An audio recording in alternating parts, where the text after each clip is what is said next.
transition champions, my fellow change agents.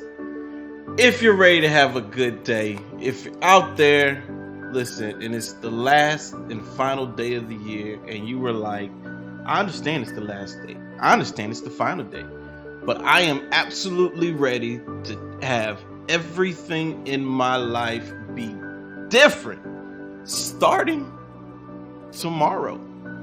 Starting today. Actually, you know what? We've already started.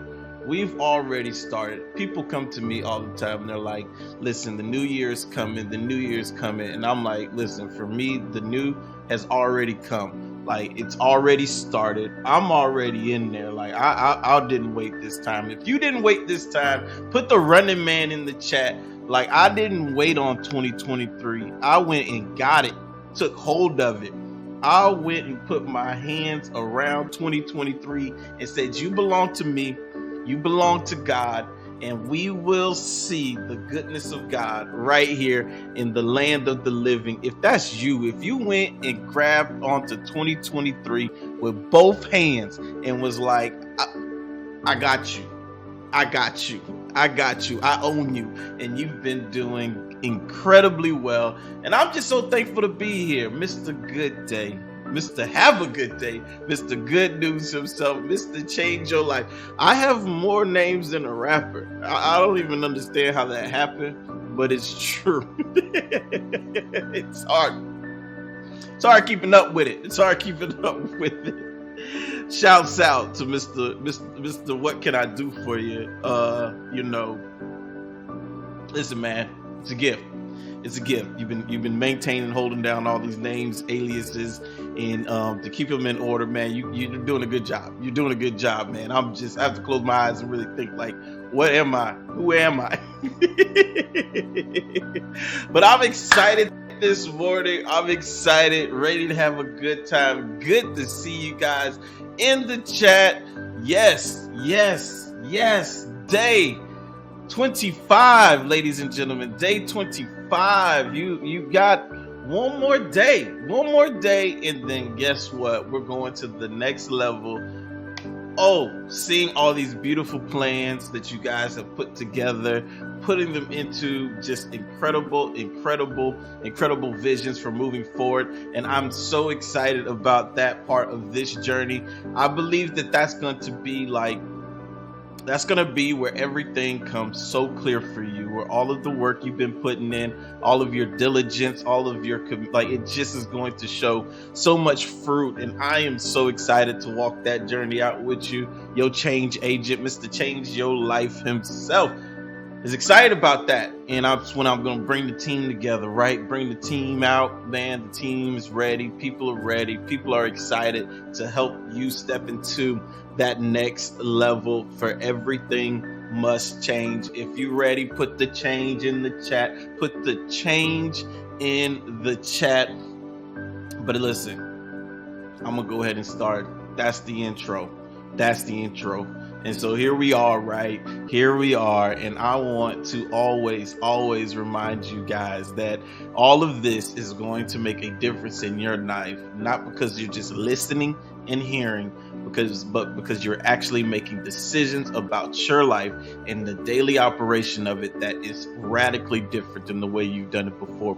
You are actually making decisions and choices that are changing the trajectory of where you were heading it and aligning you up where God is taking you. Like, the decisions you're making are to be lining up with the trajectory in which God is taking you in. And listen, we talked about that's just that behavioral congruence.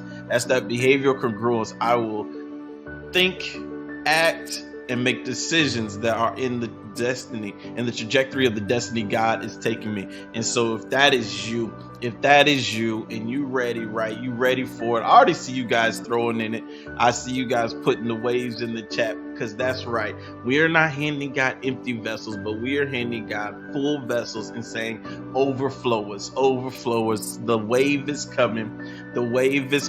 Wave after wave of God's goodness is our expectation in 2023. We are expecting to see God in our lives at every single moment, at every single juncture.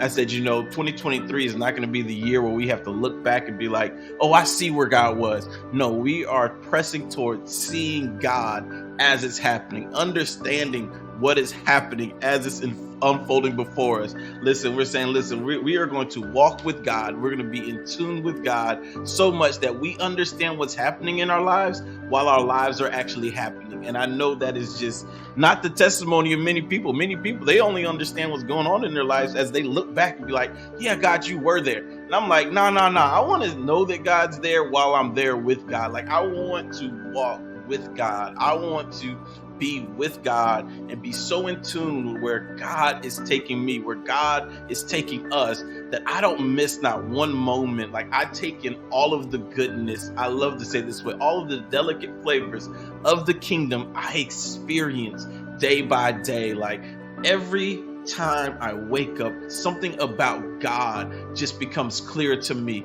and the reasons why he called me becomes clear to me. Like, I'm just walking in absolute clarity day by day. So let's go. And I wanted to bring this back. Luke 5:27. Later, as Jesus left the town, he saw a tax collector named Levi sitting at his tax collector's booth. Follow me and be my disciple, Jesus said to him. So Levi got up and left everything and followed him. And listen, that's one of the root scriptures from where we've taken this whole 20-day challenge, 26-day challenge, is saying that, like, Levi left everything because everything had to change.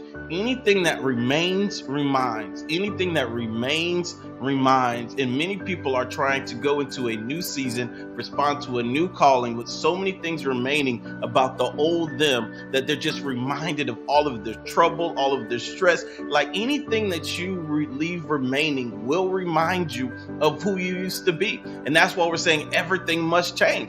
Everything must change. Why? Because anything that remains will remind. Anything that remains will remind. Put it in the chat. Be like, listen, if it's remaining, it's going to remind me of what was. And so Jesus pressed them and he was like, listen, no, I said, follow me. That means that you are leaving old ways behind, old mindsets behind, old commitments behind. You're ready to make new commitments. You're ready to taking new thoughts, taking new ways. You're ready for everything to change, because anything that remains will remind. Let's go. Because our success principles is starting off there. It says truth is new beginnings require a new commitment, and new commitments require room. And so he's like, you got to leave this stuff behind, because if you try to take your old with this new, all you're going to do is take up room for what God wants to do.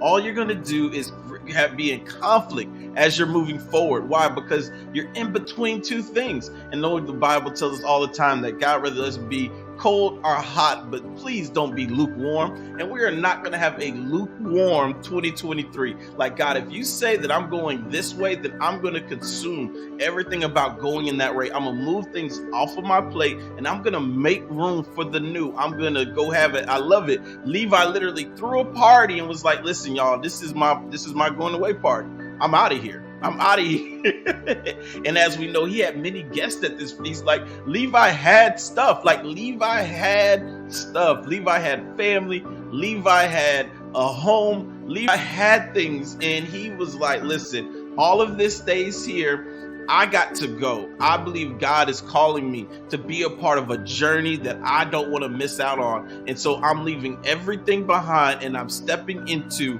the new that he has, because I have to make room. If I try to take all of this with me, then all of it's going to do is remind me of where I was. Listen, let's go. Are you making room? Because if you're not making room, there ain't going to be no new. Truth is, a new vision and a new purpose requires a new you. You must be new. New, everything new. Listen, that's why I'm so excited about the next phase, when we start to get our fashion people together, who's going to help you look new, help you take, they're so incredible. Like, they can take the stuff you have and remake it into things that you never imagined the combination. They know how to bring out the best of who you are, and I'm so excited about them coming along in the journey. Why? Because you want to externally, you want to present yourself differently. Internally, we making so many internal changes, and we want our outside to reflect how good we are on the inside. And so we want everything to be new. Truth is, one thoughtful moment is worth more than 1,000 mindless tradition. And then we're going to play the part. I'm going to say it like that. We're going to play the part. Like, if you are being called in this direction, play the part. Just play the part. Be everything that it is required of you for the direction. If you're going to be a mechanic, I should see some grease on your hands. Like, I should see some greasy fingers. Like, if you go to a mechanic and this man doesn't have grease stains like on his attire, like if this man is clean, ain't no such thing as a clean mechanic. Like, man, if you ain't got no grease on you, I don't want you touching my vehicle, man. I want to see a little grime. I want to see a little grime on my mechanic. If I go to a painter, I want to see some paint stains. Like, I want to see some paint stains on. I want to see them. I want to see them. Like, I want to see them. Like, I don't want you showing up to my house and you don't look like you got, like you ain't washed no paint off. Like, I want to see the paint. Like, if you say that you sell barbecue and you don't smell like smoke, I don't know what's wrong with you. Like, listen, man, like if you sell barbecue, you should smell like smoke. Like, I should know that you've been around the smoke of the day. Like, you play the part, man. Like, own it.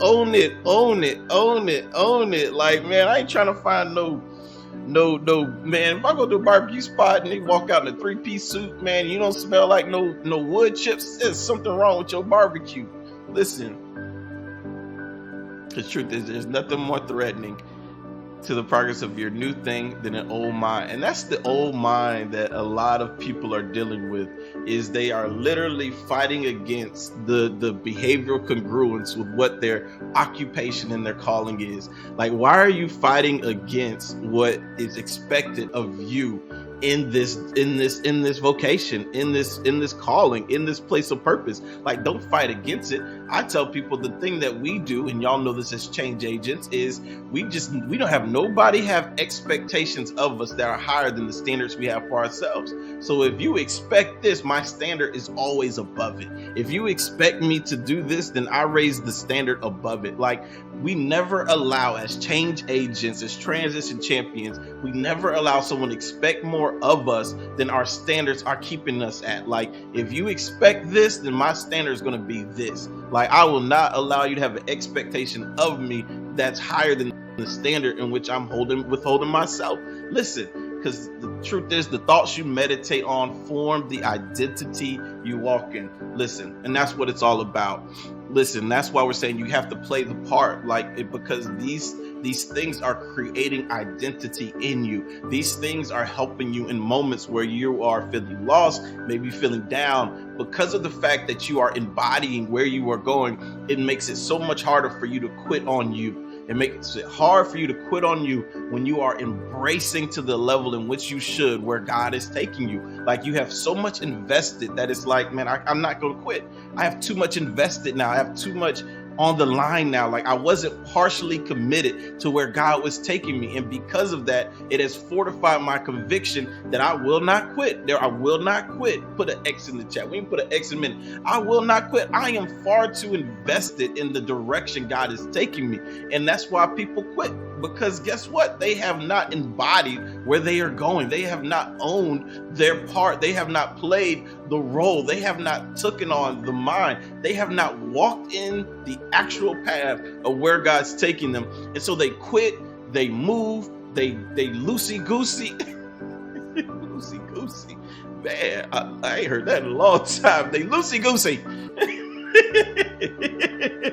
But they are absolutely so shallow that it's impossible for them to have deep commitments in order for them to withstand the different seasons. And so it's, of course, they quitting all the time because they make lightweight commitments, but we make heavyweight commitments. If God has called us to go in this direction, we own it, we embody it, we dress like it, we look like it, we talk like it. The other day, I was watching an impersonator, a professional impersonator, and I was like, wow, it was amazing to me that he would literally he said it took him 3 years to learn how to act like Denzel Washington. This man took 3 years out of his life to learn how to walk, talk like Denzel Washington. And I'm telling you, he knocked it out the park. And I'm saying we should have that same level of commitment. How many of you guys know, like, 2 years in, it's too late to quit? You didn't put 2 years into becoming a replica impersonating Denzel Washington. It's too late to quit now. You might as well finish the job. Like, you gonna finish the job after 2 years. He wasn't like, man, this is so hard. He said some people that he's impersonating, it could take months. Some people, it could take a week. He said Denzel took 3 years. Wow.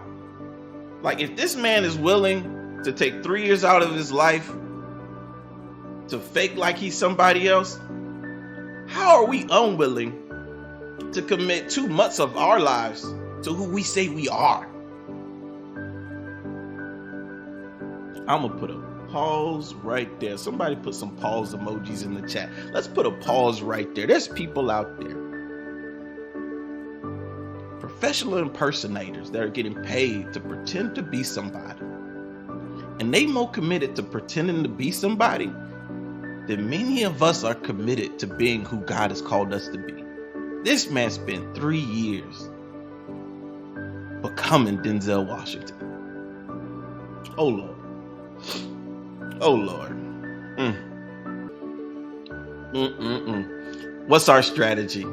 Purpose, picture, plan, and accountability. This has been our social accountability. Like I say, we're going to bring in the professional accountability. We're going to take all of your notes, all of your journaling to give you purpose and a picture. Listen, and I'm super excited about this next phase. Listen, I know we got to get on with the get on, but like I say, here we are. Next phase is our perfect formula book. And we've already finished it, and we've just been doing some recap. I have the chat up so I can see what you guys are saying, and we're just doing this part together. What are some of your favorite moments from the Perfect Day Formula book? Let's share them. Let's talk about them. Listen, one of the ones I started this morning off just to pull up is, purpose, picture, professional accountability. Yes, right, Ms. Melanie. Greatness requires you to think and act differently in the atmosphere of peer pressure. I thought that was incredible. Greatness requires you to think and act differently in the atmosphere of peer pressure. That's so clear because many times that is where we fold. That is absolutely where we fold. We will talk that talk all day to ourselves. We will talk that talk to strangers, but then we will get in the atmosphere of our peers and fold under the pressure. Fold. We will absolutely crumble under the pressure of our peers. But understand this, greatness requires you to think and act differently in the atmosphere of peer pressure. When all of the room is focusing on going in one direction, but you on the inside know that this is not the direction, understand that greatness requires you to act different in that very moment. Right, Miss Alma? Control, conquer, and concentrate. That's what we learn. Those are the 3 phases of our day, of how we structure our day. We control the mornings, we conquer the afternoons, and we concentrate on the evenings. Listen, gaining control, this was so beautiful. Gaining control starts with recognizing what is under your control. Many times people are like, listen, until I am my own business owner, until I have whatever they think that they need, they consider themselves as though they have no control.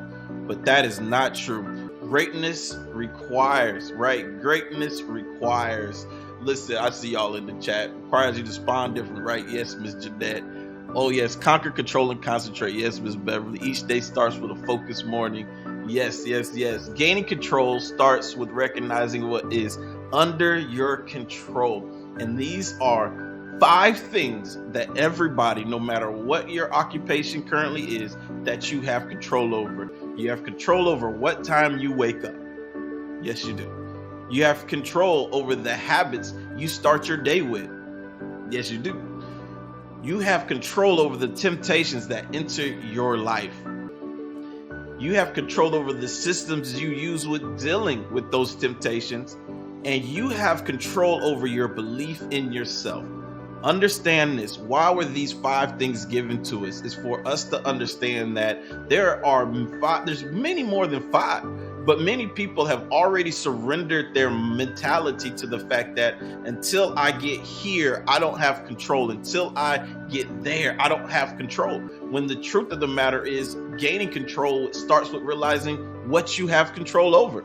And there's things that those 5 things, each one of us have control over, no matter where we are in life. Listen, these same things apply to people who are incarcerated.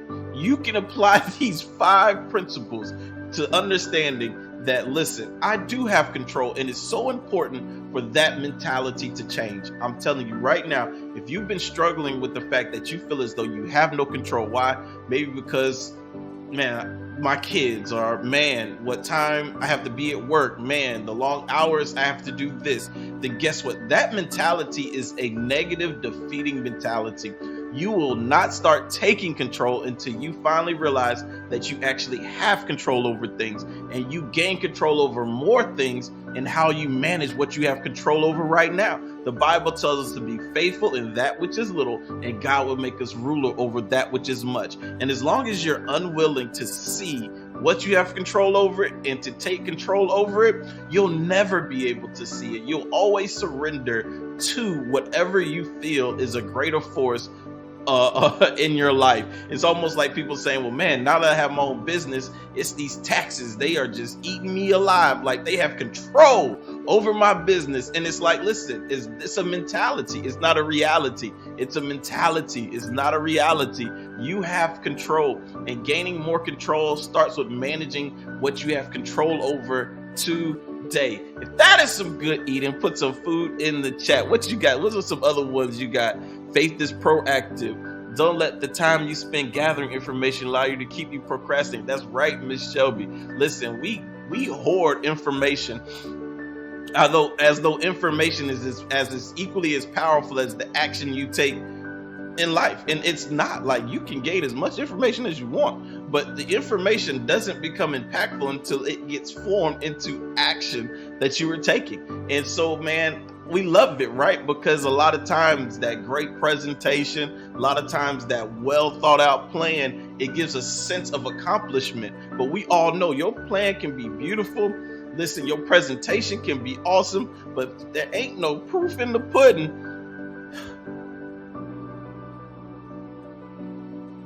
Yeah, a moment of silence for great presentation with actually low follow-up, with mediocre follow-through. Like, oh my goodness. And nowadays it's so easy to sell a package, man. There's filters, man. There's templates. You can sell a package. You can sell a package. But when someone buys that package, you in trouble. And I don't want the change agents to be in trouble.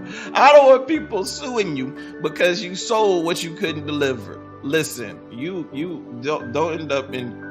not end up in nobody's jail in 2020 because you were selling packages that you couldn't deliver on, because you decided to download these templates on Canva, and you decided to put all these Instagram filters. And then when I got there and I looked at your food, it didn't match. You was like a Red Lobster menu. You know what I'm saying? Y'all know what I mean. You was like a Red Lobster menu. Don't be no Red Lobster menu in 2023. Listen.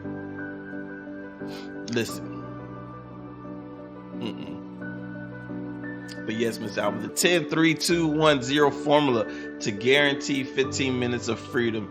Yes, it was a beautiful, beautiful formula in the book. Making momentum, taking advantage of momentum. Man, you guys have had some good responses this morning. I'm gonna move on to our chapter reading, right? What you say, Damon? A certain time to check email, social media. Do not let those avenues take over the day. You right, Damon. That was another thing from that Perfect Formula book. It's so funny. Me and Damon have had conversations at the church about this. And listen, I am not the greatest with my phone and responding. I'm just not. And I try to explain to people why. Because you have got to control that thing. Like it will literally, like it will take over if you do not dedicate times in which you interact with different phases of your phone. And listen, it will take over. You will find yourself sitting and staring at your phone for hours, and it just will happen. And so for me, listen, I'll hold that thing down. Like, listen. But our chapter today comes from 2 Corinthians 8, and I love it, right? And I wanted to pull out a big point, and so I put on there like the title just of this talk from 2 Corinthians chapter 8. Finish what you started. Finish what you have started. And that is where the Apostle Paul was coming from and talking to the church of Corinth, and he was dealing with their generosity. And he was saying, listen, you started with this level of enthusiasm in what you were doing. Finish with that same level of enthusiasm. In verse 5, it said, they even did more than we had hoped for their first action was to give themselves to the Lord and to us, just as God wanted them to. And he's saying, listen, that's what created their enthusiasm to begin with, is they aligned themselves with accountability. They aligned themselves with who they were honoring. And because they had that alignment, it kept them delivering at a high level. And he said, and you've left that alignment. You've left that same sense of accountability. And that's where I thought this was good for us in encouraging us, is understanding that, man, finish what you've started. If this has been beneficial because of the fact that you have this social accountability, continue to grow that, continue to grow it. And that's what we're going to do. Don't lose your enthusiasm. Like, do not lose it because you didn't stay to the principles that started it, but deepen those principles, grow those principles, like expand those principles. And that's what he was sharing himself. And he was saying, listen, in verse 2, they are being tested by many troubles and they are very poor, but they are also filled with abundant joy, which has overflowed into rich generosity. He was saying, listen, they had many troubles, but they were filled with abundant joy because of their participation in continuing to move forward. Like, don't allow any setbacks or any trouble to cause you to lose abundant joy in what has been deposited in you, but continue to do what you have done that has created enthusiasm. Like, don't forget what got you excited. Don't forget that what got you to wake up at 6:30 in the morning and be a part of these calls. Like, it is what made the difference throughout your day. Don't get lost come January 14th. I almost said 13th because it's my birthday, so it's just in my head. But don't get lost come January 13th and be like, man, I just don't feel the same. Well, are you doing the same things that got you excited? Some of these things are principles and rules and standards. And he says, listen, finish strong. Don't allow your enthusiasm to waver. Don't allow like that to dwindle. Like, monitor what got you there and maintain it and increase it. Listen, I just believe this is good news. Finish what you've started. Finish what you have started. And he says, verse 21, we are careful to be honorable before the Lord, but we also want everyone else to see that we are honorable. He was like, man, I am doing this. And this is so interesting to me in culture today about how many people do not want to own up to the fact that they do appreciate that people appreciate what they're doing. Many people are like, I'm just doing this for me. I understand what you're saying, but at the same time, it is so awesome to know that people are benefiting from what you are providing. You are not lessening your commitment to you, and you are not belittling yourself because you value what people consider, how people consider what you were doing. You want to know that people enjoy what your life is offering. Like, there's nothing wrong with you wanting to know that people are are celebrating what it is that you are providing. And I tell the people all the time, it is not surrendering over your power to someone to want to know how well what you are doing is impacting their lives. Like, I want my life to be beneficial to people. Like, we all do. Like, Jesus wanted his life to count for the saving of our souls. It wasn't that he was like, listen, I'm just doing this for me. This is about me. That's crazy. Like, his whole life was a living sacrifice for others. And as Christians, as believers, that's a fundamental part of who we are, is to be of service to others. And it's like that, it's actually a cultural mentality that's in this, like, well, as long as I'm happy and as long as it's getting me where I'm getting, it's gonna be all right. It's like me, you. Like, that is not it. And most of that comes from people being hurt from being too transparent and open with people. And I tell them, don't allow your past trauma to create current drama. Listen, do not allow your past trauma to create present drama.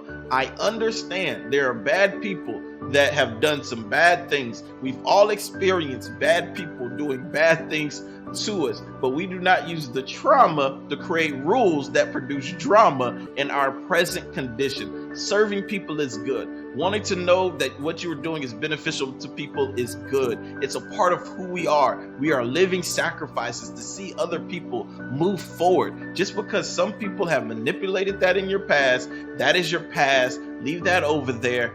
It is irrelevant for what is right. What is right is just right.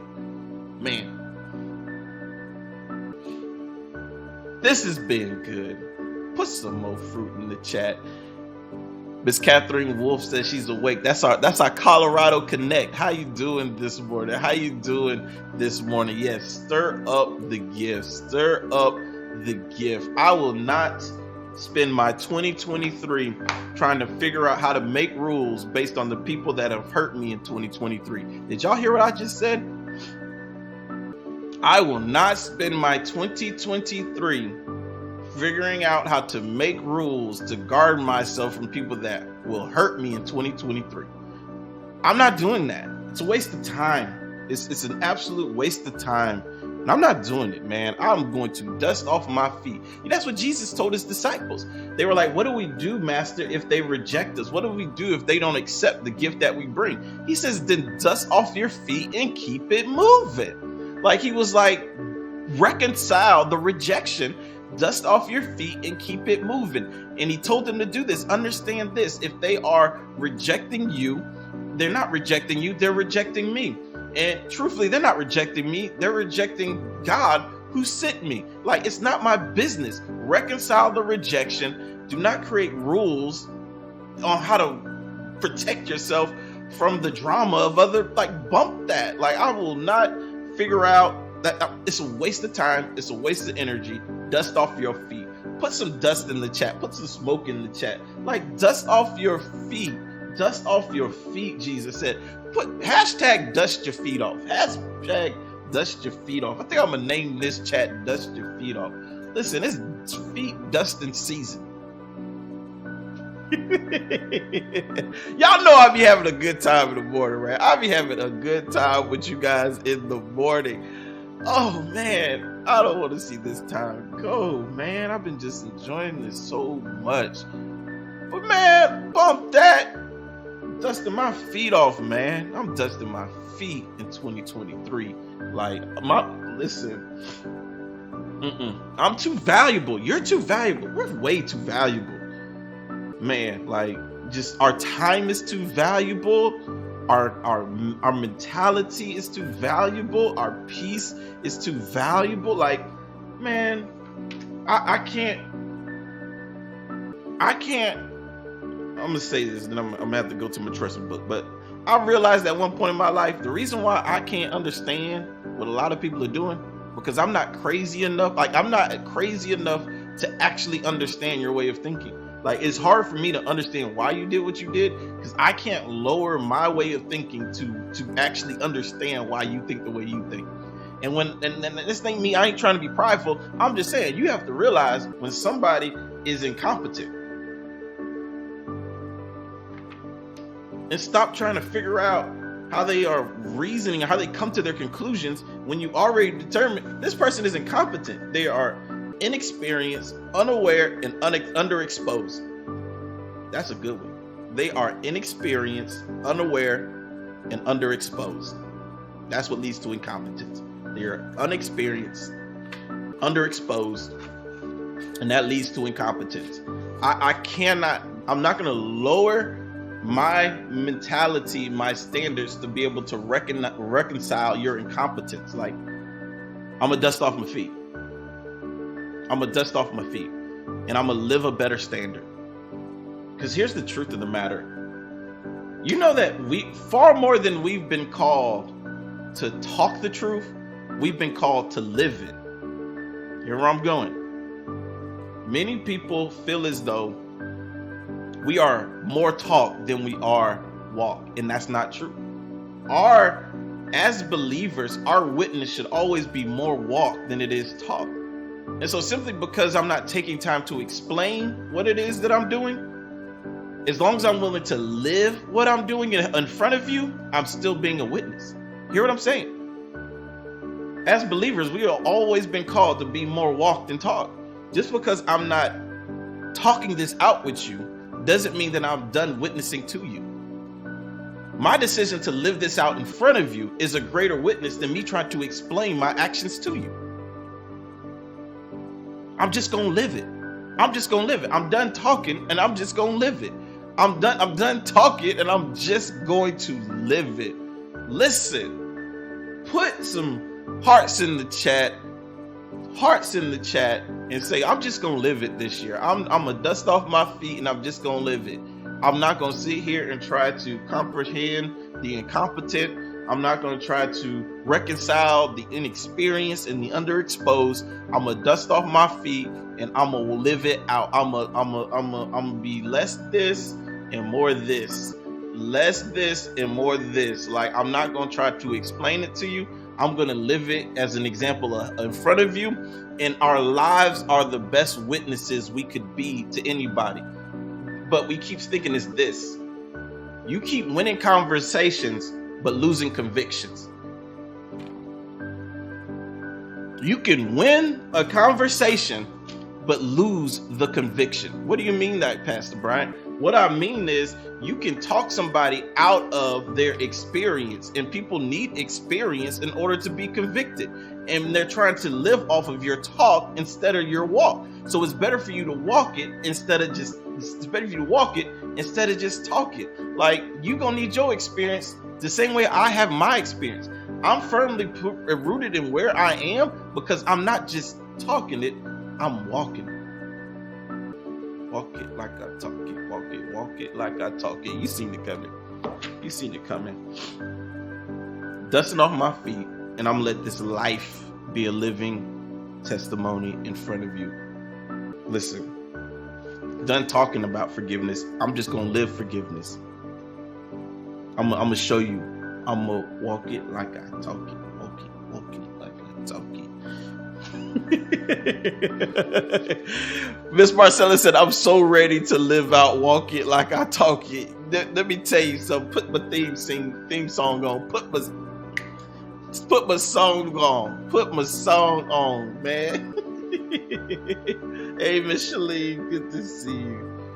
Okay, Trust Me book. And we actually finished this yesterday. And so this is beautiful, right? Page 92. You can't. Can y'all see this? Page 92. Can you see this? Page 92, right? I'm just telling you. Page 92. This is the season for you to set aside your opinions and get a firm hold on the truth. That's what we talk about. You are absolutely right, Pastor. This is the season to set aside your opinions and just get a firm hold on the truth. What is the truth? The truth comes from the Greek word aletheia. It means reality at the basis of appearance.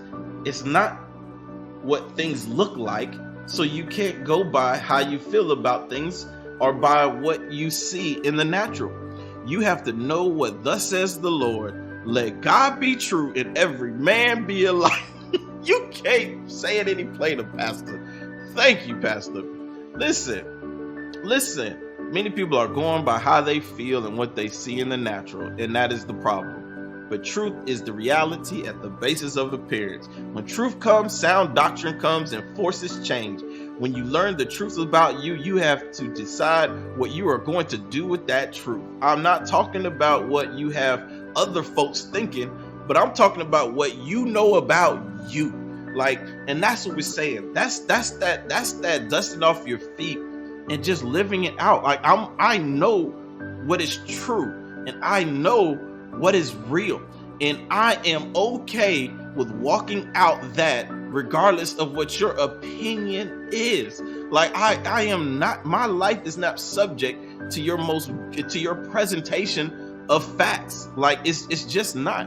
And I'm sorry, like, many people are living delusional lies because they ran into somebody who was a great presenter of what they said. And because it was presented well, that doesn't make it true. We talked about that before, like people selling packages because they got good filters. And it's like, I don't care how well it looks if it's not true. Listen, it's okay. You're right, Ms. Beverly. Truth is decisions. I'm okay. I have made a decision. What I'm saying is that this is a season for us not to forsake or devalue the word. You need the word more now than you ever needed in your life. Not just the word you get in church. You need to study the word, digest the word, and get a better understanding of the word, and make the word yours and possess the word, because you are in the last days. Listen, there's a confession at the end of this that we'll do tomorrow on day 26. But I really want, man, how much time we got left? I'm at 7:12. Y'all doing all right out there. Because we're going on to Sandwich Chain, right? And bigger, faster leadership. And yesterday we talked about embracing tension as people. And that's so dynamic, because all of this is going to cause some tension. But we dusting off our feet. But he wants us to understand that tension is a force that creates productivity and success in our environments. Like, and we have to change our mindset concerning tension. Like, we can't be afraid of tough conversations, silent moments. I seen that yesterday in the chat. You guys were like, listen, I enjoy the awkward silence. And you have to start to enjoy the awkward silence. You know, on Sundays, a lot of times I'll be up there preaching and like everybody is quiet. And I'm like, okay, we here. One of the traits of a dynamic, healthy organizational culture is that people are unafraid to share their ideas. In this environment, creative ideas flow like the waters of Niagara. But this kind of culture doesn't happen naturally. It must be modeled, cultivated, and nurtured by a leader who welcomes disagreement,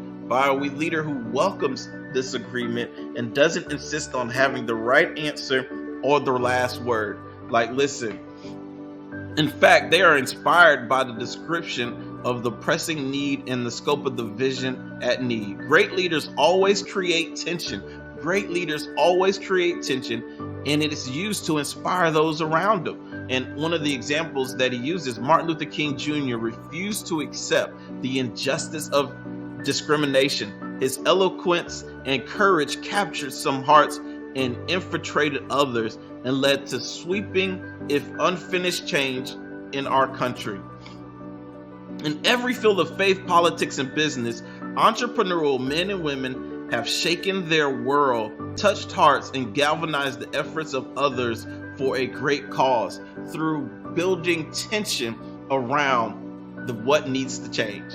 By putting things out on the table, but not just talking it, but walking it. I'm telling you, when you start walking it, that's when the tension arises. When people start to see that your actions are aligning with where your mouth is going, and they see that behavioral congruence, that's when the tension starts to rise. Like, many people will let you just talk and put on a big show. But when they realize you taking steps, that's when the tension arrives. When they realize that you have really decided to make this move and you start this journey, that's when the tension arises. And I'm telling you right now, it's a good thing.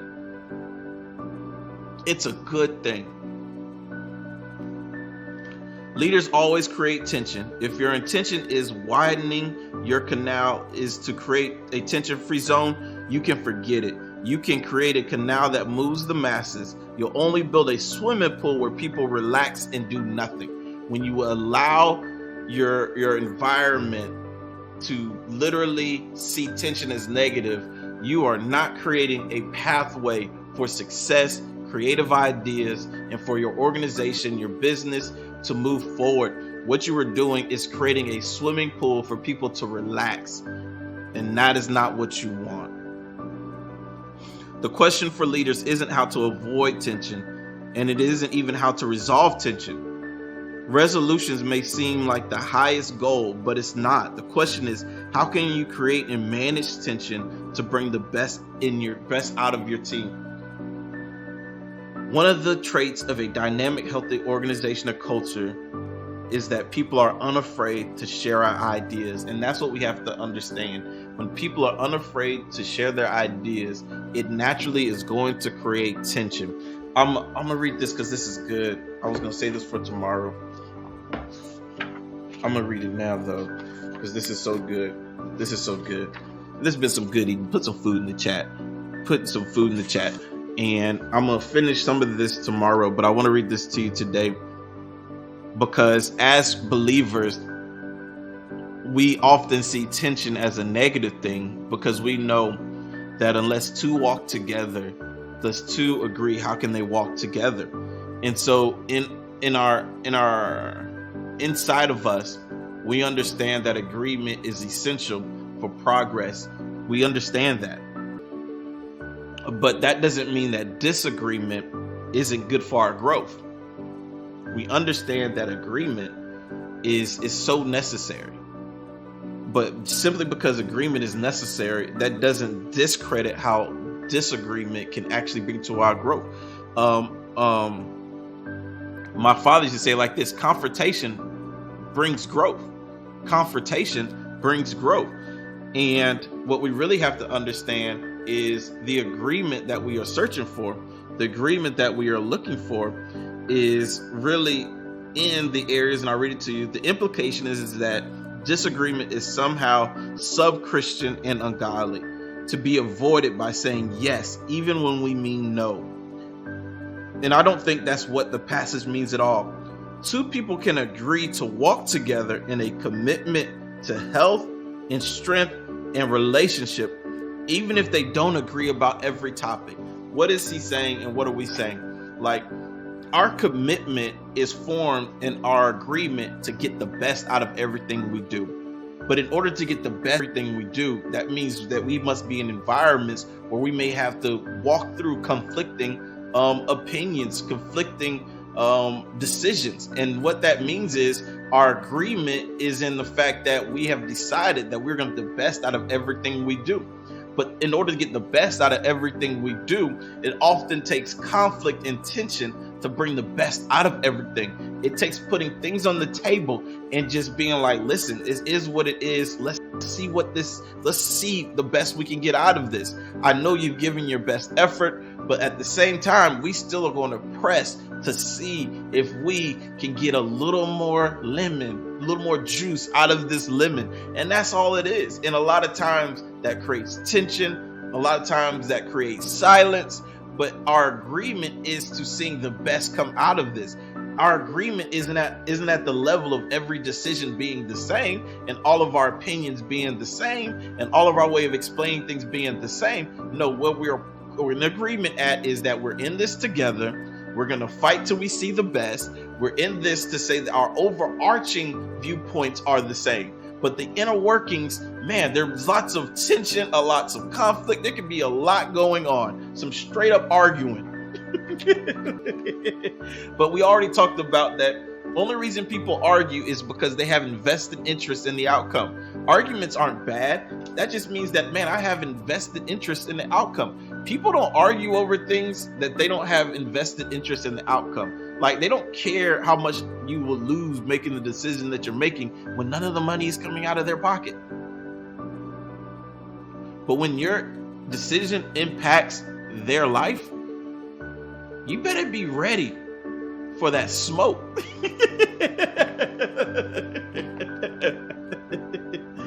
Because I understand that conflict produces growth, that tension is necessary. I love what that says, right? So, verse 51, and I love to end with some inspiration. And so, and these are they which are sown on good ground, such as hear the word and receive it and bring forth fruit. Some 30, some 60, and some 100-fold. But I love it. That's Mark 4:20. And it says, these are those who took what was sown and produced with it.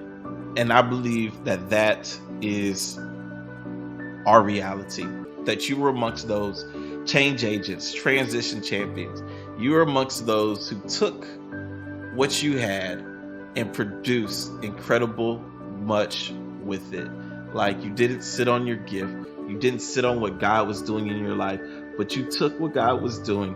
You used what God was doing, and you produced much in this season and in this time. I believe we are amongst those who will see and experience the overwhelming, overflowing love of God in our lives and through our lives. I love you guys. I thank God for you guys, my fellow change agents, my fellow transition champions. It's been a good morning, but it's about to be an incredible day. Listen, 2023 is upon us, and I'm so thankful to be on this journey with you guys. I'm so thankful for the time you guys are taking to be a part of this shift in our lives. We started something 3 weeks ago, and we knew then that we didn't need to leave each other alone on this journey. And I'm so excited that you guys have been in this. We're finishing this. We started something, and we're just not going to be those people that don't finish what we've started. Didn't want it to just be a word that we heard, but I wanted it to be a word that we become, and your dedication has made that a reality. But good morning to you guys. Hey, Miss Felicia. Hey, Miss Amanda. How are you guys doing? Hey, Miss Rosemary. How are you doing this morning? I am among the change agents. Yes, you are, Miss Rosemary. What's happening? Hey, Miss Marcella. Man, I'll be having so much fun with her. She's been a part of that tension. Miss Cook, you can let them know that Pastor Brian don't play no games. Listen, we was doing something, and I had to introduce her. To the Pastor Brian that is gonna get the best out of everything. That's right. Gold Nose, Miss Alma. We won last night. Hey, Miss Felicia, how you doing? Hey, Coach. What's happening, Coach? So good to see you this morning. So thankful for you guys. And hey, Miss Charlotte, how you doing? There goes Miss Marcella. Miss Cook, she tried to tell y'all. She said, yes, Pastor gave me that smoke. I gave her that smoke. Like... But with a smile on my face, it is all love. But she's an incredible artist, an incredible gift to us all. And I'm so thankful for her sacrifice with the Artists of Vision and just cultivating just an incredible community of our next generation artists. She is phenomenal. Listen, hey, Miss Tawana, how you doing? Hey, Miss Ingrid. It's Miss Charlotte's birthday. Happy birthday, Miss Charlotte Robinson. And if y'all didn't know, today is my mother's birthday, Pastor Deborah, the overseer. It is her birthday today. So y'all make sure you show some love and celebrate her today. So thankful for my mama. But listen, I love you guys. I thank God for you guys. And it's a good day to have a good day. Mr. Good News, Mr. Change Your Life, Transition Champions. See you tomorrow.